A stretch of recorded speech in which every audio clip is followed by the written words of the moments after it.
各位线上的同修，大家晚安，大家好，欢迎大家来参加读书会。今天晚上讲完第4集的《志工大哉问》之后，我们全部4集的《志工大哉问》就告一段落了。那会有这4集《志工大哉问》的开讲呢，是因为4月底5月初啊，我去了一趟马来西亚啊，跟当地的志工干部们呢举行了5场的温馨交流啊。那干部们呢，总共提出了将近40题的问题啊。那我把它筛选了20多题，分成4集，在我们这个读书会里面跟大家分享啊。希望大家都能够从中受益啊。好，那我们就来进行今天晚上第4集志工大哉问的第1题啊。有人问啊，我很爱做志工，但是志工组长啊，一直鼓励我来上课啊。为什么做志工一定要来上课呢？因为我很忙啊，担心答应以后呢要来上课啊，无法持续啊，所以一直在犹豫中呢。这位志工还没有上课就想到要逃课了，对，讲很忙都是借口啦，无心才是原因呢。其实不是很忙没有时间，而是心很忙，看不到还有时间呢。看不到不是没有，是不具慧眼呐。真的要安排时间的话，有心就不难呐。那培训是培养正确的观念，培嘛。那训呢，训练坚强的道心，这是可以让自己的心智成长，是好事一桩啊。就好像去学校读书嘛，你不能还没有去就先说怕学不来啊，或可能没办法持续下去。是吗？如果你的孩子也这样子问你说：“妈妈，我怕我无法持续耶，所以我就不去上学了啊。”那你会怎么回答呢？同样的情形啊，去公司上班一段时间后，那就要接受在职训练或在职进修啊。这个都是为了在职场里面充实自己之后呢，能够在工作上有更好的表现嘛。很爱做志工，这已经是很不简单的了，很有心嘛。但也只能叫做学做好人，再来培训上课，学习做人处事的道理，这个叫做学好好做人。学做好人是慈悲，学好好做人是智慧，两个双轨并行啊，相辅相成，叫做悲智双运啊。只爱做志工却不爱上课，叫做只想开车却不抓方向盘，这个结果是可想而知啊！只爱上课却不承担工作，叫做只在课堂上学开车的道理，却不去外面呢道路呢开看呢，这叫什么？叫做纸上谈兵呐！不切实际的。只想做好事却不爱学习，这样很可能会用错方法在做好事。那即使你很聪明啊，但是不爱学习，这也很可能聪明反被聪明误啊，聪明一世，糊涂一时啊。所以做志工也是要不断的学习啊，像是见习啊、培训啊、读书会啊、共修会啊、精进日啊等等啊，这些都是在学习啊，不断的学习很重要。要行善布施，那更要学习，这样才会成为一个有智慧的好人，有原则的好人，有勇气的好人。好。第2题啊，有人问了对我来讲对外接引志工好像比较容易耶，但是要接引自己的家人来做志工，好像困难重重啊。请问有何妙法让家人认同并一起来做志工呢？那对这位志工来讲啊，对外接引志工比较容易，其实有些人也是感觉不容易的因为真的要度化众生也是不容易的啊。但是对他来讲，他说对外容易，对内不容易啊。那对外人用法跟对自己家人用法都要平等心看待，不能有分别，才是慈悲等观呐。那我们在接引外人时呢，比较容易，比较会懂得深色柔和，也比较能够随缘自在。能够听得懂就讲啊，听不懂就不讲啊，很随缘啊。然而对自己家人就会期望很高，要求比较多造成用法的时候呢，会操之过急啦，恨铁不成钢嘛，不是嘛？所以只要没看到效果显现呢，心就会急。那一急呢，讲话口气就会比较重，那人家听了也不会，就会反感跟压力嘛。家人听了也会反感跟压力嘛。这个时候你讲再多的大道理，说话很有道理，但是声色有点失礼呀。道理再好，难进别人心里嘛，对不对？人家甚至还排斥你啊。所以渡人也是要有善巧跟智慧啊，要铺陈跟酝酿，这个过程很重要啊，更不能一下竿就想钓到鱼啊，要放长线钓大鱼啊，欲擒故纵啊，这个都要用弹性去用法。同时过程中呢，还要能够沉得住气，才不会假劲弄破袜对因缘未到呢，你怎么也渡不了啦。因缘到了，你不渡他，他自己会进来啦。不管是对外人或对自己家人啦，尽心尽力就好。之后就要耐心等待因缘，才不会患得患失。这个也是有所求，就会造成烦恼啊。那渡人还有一个很重要的理念呢，要先自度才能度他。什么叫做自度？自己的习气改变了没有？自己的缺点改善了没有？自己的身色改善了没有？如果自己都不都改变不了自己，何德何能？凭什么去改变别人呢？但是也不是说要把自己改善到十全十美完全没有缺点跟习气的才能去渡人那这样一辈子也都不用去渡人的啦，不是这样的意思啦真正的意思是自己先做到改善或改变，叫做自度，把自己已经改善的或已经改变的部分去跟别人分享这个我做到了，跟你分享进而让对方也跟着被我们改变叫做度他。那自度度他是同时进行的，要度自己家人，更要有这种正确的观念好，第三题有些志工对外人或对师兄师姐比较容易和颜悦色但是回到家之后呢，却本性流露而恶行恶状，这样子对吗？可能问的这个人是深受其害的人在道场是和颜悦色，回到家后呢，就恶言恶相。为什么会这样？因为道场有温馨庄严的气氛嘛，道气嘛，那人人比较会警惕自己，与人互动时候要以礼待之，口说好话。但是回到家跟家人相处的时候呢，因为家人比较台湾话叫扣袖啦，水乳交融啦，没有距离嘛，所以也会有话直说啦，直言直语啦，比较随性。那在这样的情况下呢，恶言恶相就会不知不觉的流露出来啦。那一般人在家里比较会失去平常心，很会疾言厉色，指责家人要求家人，却忽略也要求自己，检讨自己这样就很难把在道场里面的那种菩萨的慈悲相显现出来甚至跑出来那种恶行恶状让家人反感嘛。那在道场里面有修行的氛围我们比较会约束自己啦，在家里就比较因放松而放纵另一方面呢，对外人我们比较会客气一点说话也都会比较顾全大局，即使心有嫌隙，也会以大局为重，忍耐忍一忍因为毕竟他是外人嘛。这样说起来呢，那在家跟在道场变成两种人了这样也不对因为你无法把在道场里面所学的佛法用在自己的家庭生活里面变成所学非所用，因此这样子的声色跟态度不会被家人认同的。家人都不认同你了，那更不可能认同你的宗教团体嘛，跟你的团体嘛。那这样就会造成你修行上的障碍啦。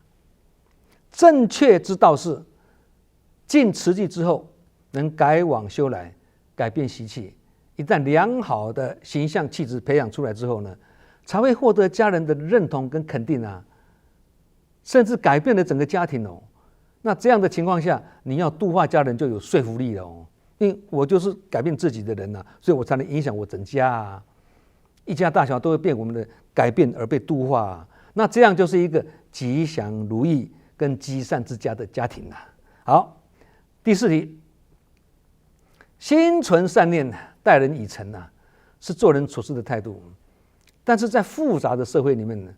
有时候我感觉心地好反而被人欺负，被人看不顺眼，甚至被人利用，这到底是什么回事啊？好，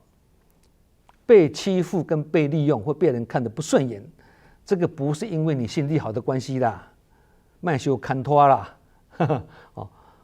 而是与别人的缘结的不好，道理要理清楚，不能混为一谈啊。心地好代表着慈悲嘛，但只有慈悲还不够啊，你还要有智慧啊，否则会变成妇人之仁呐，或变成什么是非道理分不清的好人，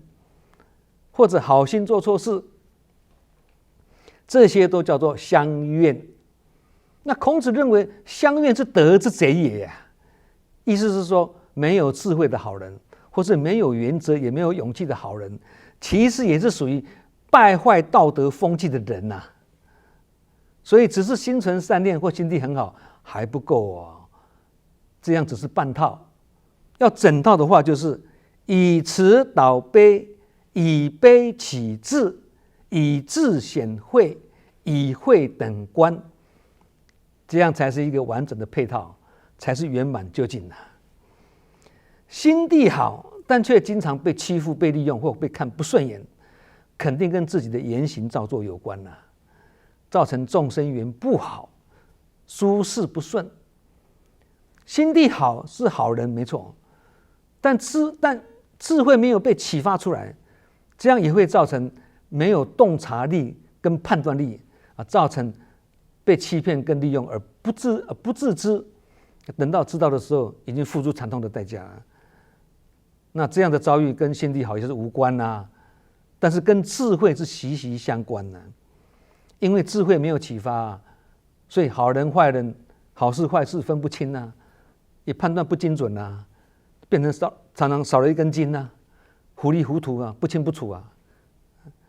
我们要了解一个道理啊，今生今世障碍我们的恶缘多一点，那是代表我们过去所结的善缘少了一点。同理，今生今世的善缘多结一点，将来被障碍的恶缘就会少一点啊。今生今世常常会被人欺负跟利用啊，甚至被人看不顺眼，有这样子的果，代表过去生你有种这样的因啊，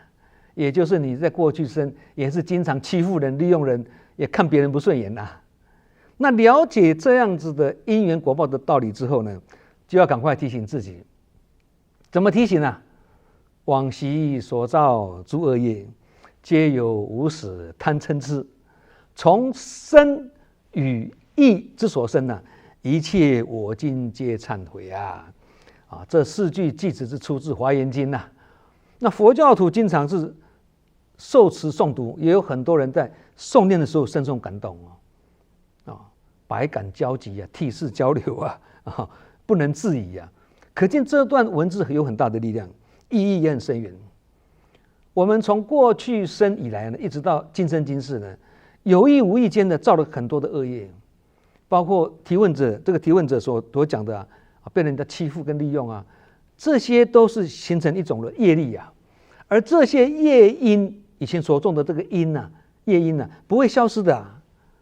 所以这位提问者说，他是心存善念，待人以诚，心地很好，但今生却碰到这些恶果，这个都是过去所造的恶因啊，因种下去不会消失啊，还是会招感果报啊。这个道理明白了，就要赶快忏悔过去，随缘消旧业啊。人非圣贤，谁能无过啊？但是只要能够忏悔认错，就能改往修来而进步提升啊，从改变自我中呢，迎向生命的曙光啊。好，第5题，人群中充满了人事问题跟人我是非，如何安住自己的心念呢？像类似这种问题，很多人都会问啊。那我们既然修行的道场是在人群中啊，那人群中很难避免人跟事或者人事的磨练跟考验呢。那五浊恶世的人群就是污泥啊，莲花不能离开污泥啊，修行也不能离开人群啊。那行菩萨道更要走入人群啊。凡夫的团体也是难以避免人我是非跟人事问题啊。所以近思语才说要把人事当教育，不要把人事当是非嘛。也提醒我们要多看佛书，多听佛法，多做志工，这样才会有戒事练心的机会啊，也才有可能正而不邪，觉而不迷，静而不染呐。心中能够不邪、不迷、不染这样我们就可以把人家看得很讨厌的境界，我们把它看得很欢喜啊。也可以把别人看得很烦恼的事情，我们把它看得很感恩呢。这就是觉来烦恼出啦，迷来烦恼生呐。觉跟迷的一念之间呐。如果把这个道理颠倒过来，人家很欢喜的事情，我们反而看得很讨厌了；人家很感恩的事情，我们却很烦恼。这样就是什么？迷失真心。后面接4个字：流转生死。阿弥陀经假烂的，那这个8个字是《法华经》里面的经文啊。那这个就要严肃面对了。怎么面对啊？面对是非要有清净观，面对顺境要有无常观，面对困境要有因缘观。观念正确了，心念清楚了的渐进不起心呐。这样面对复杂的人事，不但不会落入是非，反过来还要拿它来妙用，成为一种教育啊！这就是妙法嘛。那其实是非善恶都是镜像啊，学佛就是要懂得镜像的取舍这也是一种分别智啊。外落着相，内心即乱；外落离相，心即不乱了。所以心中的定境越深，远离纷乱的能力就越强。心会不会乱，跟心是着相还是离相是息息相关你跟它牵扯一起，沾染一起的，不是吗？能够做到安忍不动，就是禅定那做不到就变成被人我是非缠身了，叫做在缠菩萨。不是禅定的禅是纠缠的缠那面对顺逆境界，如果都能以平常心跟平等心去泰然处之顺其自然的，不动声色，这就是佛法所说的默忍则安也就是安忍不动如大地的意思的安忍不动如大地，不是像一颗大石头一样没有感觉、没有反应的，不是这样是该动不静该静不动是柔软中蕴藏的力量，叫做软实力这样碰到境界现前的时候，才不会轻易动摇停退能够做到这样，就是懂得自转法轮法轮不用靠别人转靠自己转加持也不用靠别人，靠自己好，第6题，每一个人对好坏对错都有自己的想法跟观点，有时候资深志工要我们听他的话，照他的方法去做，结果我们自己反而觉得不受用、不好用，也觉得不欢喜。请问要以什么样的心态去面对这样的状况呢？好坏对错有时只是观念的不同而已啦。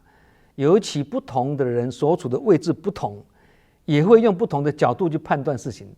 解读的结果也会不一样。其实我们自己也是一样昨天跟今天的地缘跟时缘不一样啦，或者所处的时空跟境界不一样啦，也都会有想法跟见解的变异耶。昨天想的跟今天想的是完全不一样反来反去的佛法上叫做什么？变异生死那分段生死是指身体的生灭啦，变异生死是指什么？念头的生生灭灭啦。所以无论是方法啦、做法或想法啦，只要能够对机受用，就是妙法。问题是团体这么多人大家根基都不整齐的要人人都同时对机马上就有共知共事这个很难甚至不同的人同时听师父开示，都会法随众生，各得其解每个人听同一个师父开示，同一个时间听过以后解读不一样方法是属于宗门的领域，是有形的也是世间法可随其所堪而方便用法。然而方法虽可因人而异或因地因时制宜但是必须确保万变不离其宗跟万法归一这个宗跟一就是指法源跟法脉。宗门的世间法不能离开法脉的出世间法一个是方便法，一个是真实法，就好像火车的双轨一样双轨并行才不会偏离正道方法和弹性善巧变化使用，这样才会成妙法。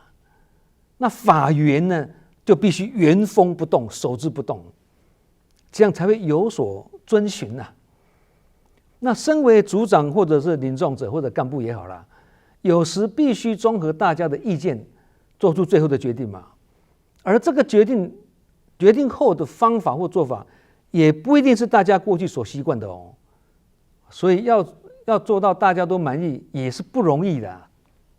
换成我们是做组长的，做领众者也是如此对。所以有时候方法好不好，其实跟方法本身无关而是跟我们是否有常在用，是否很习惯也是有关所以一回生二回熟久人就熟能生巧，不是吗？如果组长的想法跟观点没有违背理念跟原则是师出有名的也就是目标跟方向不偏差的话我们也可期许自己要求自己随机应变借这个组长的不同的建议呢，来训练自己的应变能力这也是在学习新的方法这样就是妙用方法成为妙法。但是前提是你要懂得转念不要坚持己见然而如果感觉自身自公或者这个组长他所用的方法是明显不如法，不要说法门都离开佛法变成自己的知见的或违背中道而偏差或大多数人都很不适用那我们就要也不要马上反弹就要以共修的方式，大家以理性冷静的态度来讨论。很重要的，以参加法会的心念来集思广益人人从中学习放空自己，取人之长，补己之短，并学习从中解脱之见，不先入为主，这样才是修行道场的人文做得到就是这个道场有道气。有时候参考别人的想法跟尝试别人的做法，学习别人的成功经验，警惕别人失败的原因，这也是一种生活的智慧去谦卑学习，虚心受教，也不必马上就排斥不能改变别人的时候，就只好改变自己，这样才会一切都是好因缘也才会令自己一切随缘自在，随境而安毕竟我们是来修行，不是来只做事情而已嘛，对。好，第7题，请问菩萨道是强调走入人群借活动来修行，有时活动太多，造成家业事业无法兼顾，而让家人起烦恼，要怎样来调适呢？这一题也是很多人问几十年来都很多人在问这个问题那答案都是看情形都不一样的但是这个道理都一样的了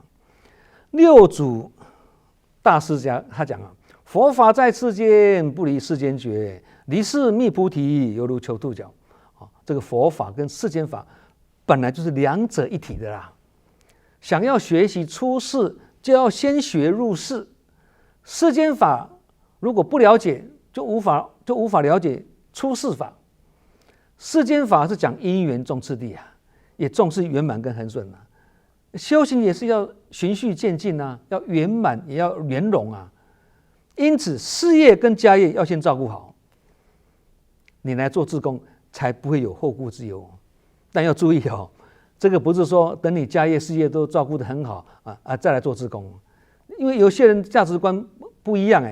他把事业跟家业照顾好的标准定得很高永无止境那有些人是这很重事情小爱也很重视物质享受这样要投入志工工作就会困难一点了。在家居士可以将原本没有意义的休闲看电视逛街看电影等等时间节省下来改为怎么样？听佛法、看佛书、做好事自己该做的本分事做了，也将自己的习气脾气改善了家人会因我们的身教养成而慢慢受到感化了。本来脾气这么不好，哇，现在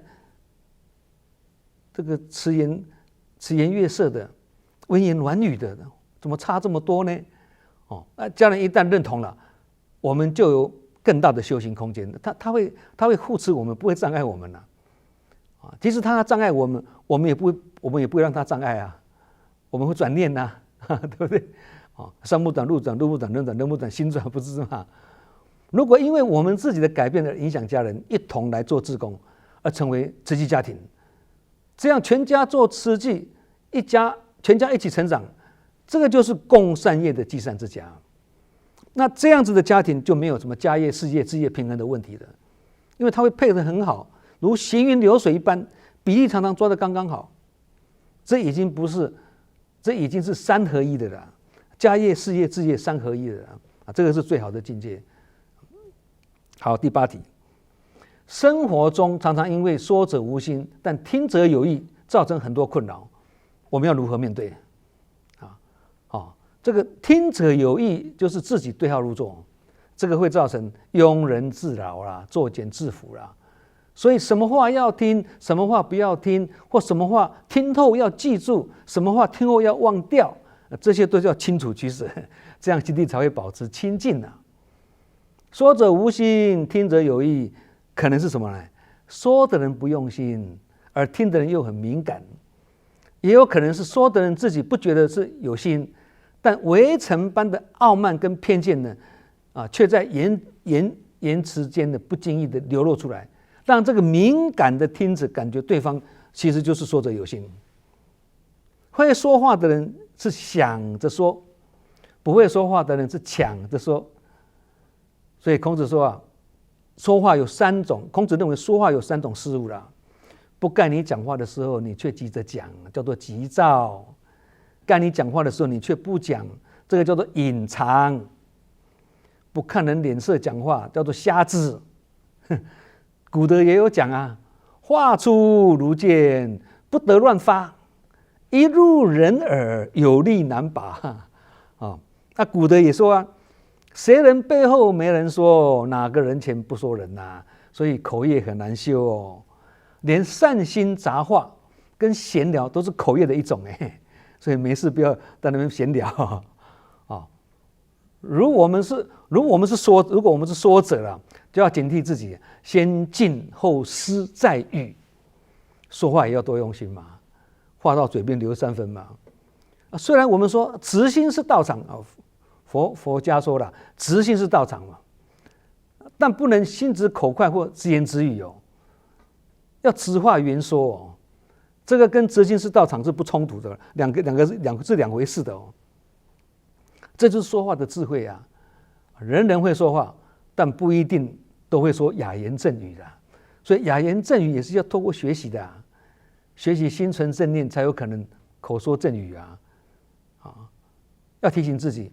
别人无心讲，不要有心听别人有心讲，那更要无心听。那智者轻轻讲，我们就重重听；那愚者重重讲，讲话口气很重，那我们就重听，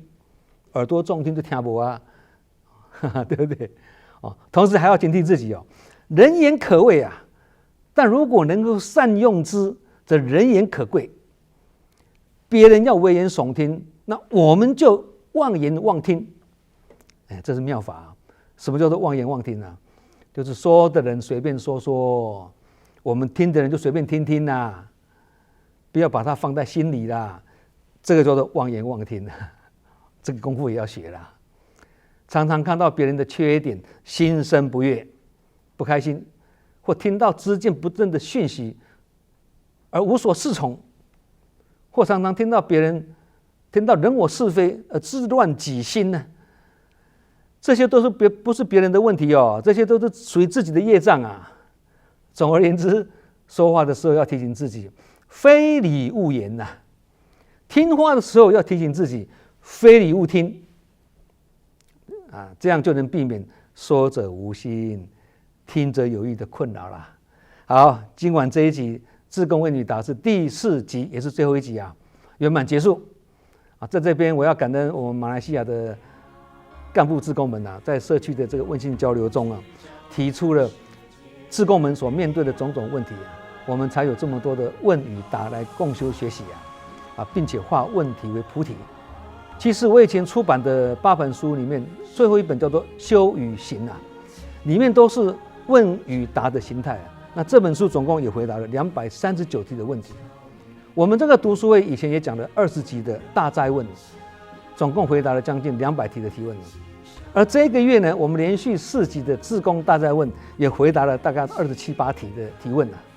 问题很多，也才说人生是一连串解决问题的过程那下周然后我们就要回复到一般的主题分享了我们今天很感恩大家的聆听祝福各位法喜充满，福慧双修。我们下周同一时间再见。